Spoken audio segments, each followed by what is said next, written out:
Point ఏమంటే circle 6 members underline అయిపోయింది. Next one ఏమంటాం, Deepa is between Prakash and Pankaj. Deepa అనే పర్సన్ ఎక్కడ ఉన్నాడు చెప్పండి, ప్రకాష్ ఇక్కడ పక్కన రాసుకుంటాం, ప్రకాష్ రఫ్ రాసుకుంటాం, ఇది కూడా రఫ్ అనుకుందాం. ప్రకాష్ ఫస్ట్ ప్రకాష్, మధ్య ఎవరు రావాలి, ఓకే దీప. తర్వాత ఎవరు రావాలి, పంకజ్. ఇక్కడ ఈ కండిషన్ మిస్ కావద్దు, ఇదే లైన్ ఉండాలి. అంటే ఫర్ ఎగ్జాంపుల్ ప్రకాష్ ఇక్కడ రాష్ట్రం అనుకోండి, నెక్స్ట్ ఎవరు రావాలి, తర్వాత అంటే ఎక్కడ తీసుకున్నా కూడా అలా అని చెప్పాడు వరుసగా. ఇక్కడ తీసుకున్నాడు అనుకోండి ఇలా రావాలి, ఇక్కడ తీసుకుంటా ఇలానే తీసుకోండి, నాకు సంబంధం లేదు. వాడు ఇచ్చిన కండిషన్ ఏంటంటే ప్రకాష్ పక్కన దీప ఉండాలి, కూర్చోవాలి, దీప పక్కన పంకజ్ కూర్చోవాలి కండిషన్ ఇచ్చింది. అదే రాసుకున్నారు అసలు, ప్రకాష్ దీప పంకజ్.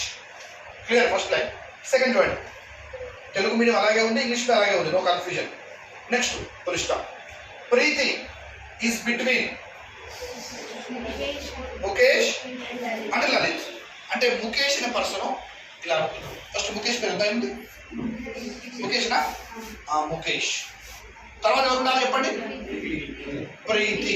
తర్వాత లలిత్. ఇదొక కండిషన్, ఇదొక కండిషన్. క్లియర్ అర్థమవుతున్నారు, చిన్న రాష్ట్రం ఏం కొత్తగా కనిపెట్టలేదు. Whatever it is given I'm writing అంత రఫ్. ప్రకాష్ ఇద్దరి మధ్యలో ఈ ఉండాలి. నెక్స్ట్ ఏమన్నాడు, ప్రీతి అనే పర్సన్ వీళ్ళిద్దరి మధ్యలో ఉండాలి, కరెక్ట్గా ఉంది. వీళ్ళు మొత్తం 6 members. Next Prakash and Mukesh are opposite. చూడండి, ప్రకాష్ ఇక్కడ ఉంది అనుకోండి, ఇక్కడ ఉండాలి అంటే ఆపోజిట్ కదా, ఇంగ్లీష్ మీనింగ్ ఆపోజిట్ అంటే ఎదురెదురుగా. ఫర్ ఎగ్జాంపుల్ ఇది కూడా ప్రకాష్ కాబట్టి ఎవరు ఎవరు ముఖేష్. ఇప్పుడు ఈ మూడు కండిషన్లో మూడు ఇచ్చాడు. ఇవి ముగ్గురు, వీళ్ళు ముగ్గురు, ఇద్దరు.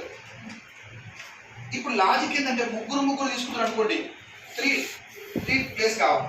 మనకి 2 ప్లేస్ ఈజీయా, 3 ప్లేస్ ఈజీయా? 2 ఈజీ. కౌంటింగ్ అంటే 3 పేరు ఫాస్ట్ కౌంట్ చేస్తున్నా, 2 పేరు ఫాస్ట్ కౌంట్ చేస్తున్నా.